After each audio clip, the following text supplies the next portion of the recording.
பழனி முருகன் கோயில் தமிழ்நாட்டில் உள்ள முருகப்பெருமானின் அறுபடை வீடுகளில் 3வது படை வீடாக போற்றப்படுகிறது. பழனி முருகன் சிலை போகர் சித்தர் என்பவரால் 9 வகையான அரிய மூலிகைப் பொருட்கள் நவபாஷாணம் கொண்டு உருவாக்கப்பட்டது.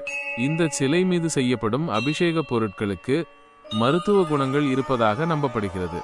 இந்த அபிஷேக பொருட்களை உட்கொள்வதால் நோய்கள் நீங்கி ஆயுள் கூடும் என்பது பக்தர்களின் நம்பிக்கை. முருகப்பெருமான் இங்கு தனது ஞான பழத்திற்காக ஏற்பட்ட கோபத்தால் உலக ஆசைகளை துறந்து ஆண்டிக்கோலத்தில் காட்சியளிக்கிறார்.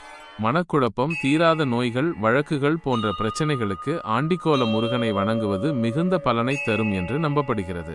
பழனி முருகன் கோயில் சனி தோஷ நிவர்த்தி தலமாகவும் போற்றப்படுகிறது. பழனி பஞ்சாமிர்தம் மிகவும் பிரசித்தி பெற்றது.